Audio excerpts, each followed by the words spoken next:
Let's put that subscribe button below and for that notification that you get video notification. This is the Mari, Twilight and Delhi and its themes.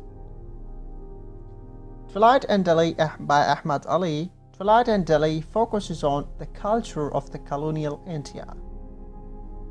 As in Iqbal, a broad humanistic concern or study through the prism of the Muslim community and its destiny. Ali's first-hand knowledge of this community qualified it for artistic ability, and his literatures immediately gave it a special significance. Holding of a mirror to society required new perceptions, new attitudes, and new techniques, besides courage and familiarity with Western literary tradition. Accordingly, Twilight and Delhi is set in the great Indian southern Muslim civilization, Delhi, and the plot revolves around a simple love story of a boy and a girl, of Mughal and noble Arabic extractions respectively, who go through the cynical joys and difficulties of having their love accepted, formalized, and renewed despite of social barriers or ceremonies that sustain a colorful though declining feudal culture, including the father's, Mr. Nihal, pigeon-flying pastime, and the zanana and the wedding rituals. The intellectual and mystical elements in the Muslim tradition are related to the political degeneration of the Muslim civilization, and both ordinary feelings and the more delicate emotion are seen as trust or sacrifice to the remaining oligarchy's reckless lifestyle and idol. Indiscriminate social pursuit, the clue vigorous or rewrites of time, the gradual decay of the spring of life into autumn, and the man's helplessness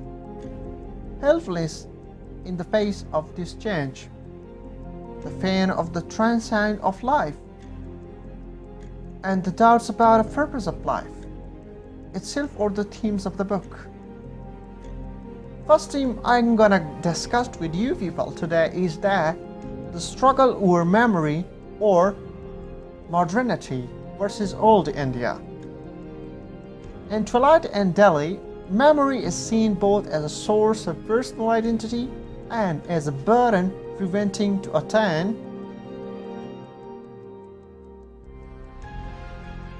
happiness.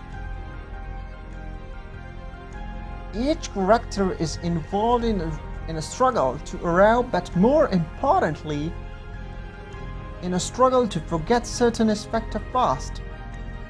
Mr. Nihal, the protagonist of the novel, wants to seek refuge in the past. The other characters like Begum Nihal, Begum Jamal, and others elder son of Mr. Nihal, all of them are found in struggling condition. The grand and wonderful Muslim fast, in which they were rulers, is still in the mind of Mr. Nihal and his family.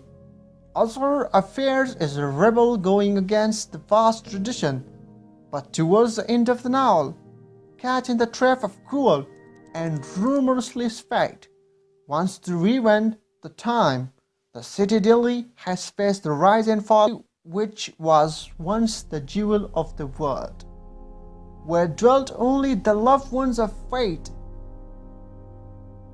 which has now been ruined by the hand of time. I am resident of that storm-tossed place. The city itself is most recent of succession of cities and civilization, and according to Mr. Nihal, the best, but it was about to be replaced by alien British as they prepared to hold the great coronation Darbar for George, King Emperor, and as they began to build up what they considered the eighth and greatest of the Delhis by putting down the old Mughal walls that had given unity and identity to the city Mr. Nihal had known and loved. When the Chandni Chowk, the main thoroughfare of the old city, was modernized and widened for the Darbar, the new city, by destroying the old peepal trees that the shorter generation of the city's inhabitants, modernity did indeed come to Delhi. At this time, the Delhi of Mughal of the past began to give way to the 20th century at the expense of the times of the city identities and uniqueness and a sense of community. However, many of its inhabitants hold a few predicate that British might in India were also entertaining Twilight years. Ahmed Ali uses this historical, cultural, symbolic complex as background, with the people of the Mahalla in the foreground. The family of Mr. Nihal center stage is the story of decline unfolds. Though the illness and the death of Baba Jan, his loss of interest in these pageants, the marriage of his younger son to a girl of lower status, the illness of his wife, his own crippling stroke, and the death of older son Habibuddin, Mr. Nihal passes from active participation in the dramatic life of the city to prostrated observer to helpless, despairing cripple. Yet, as Ahmed Ali makes clear, the life of a man and of the city continue to go on relentlessly, uncautious of any change or disruption.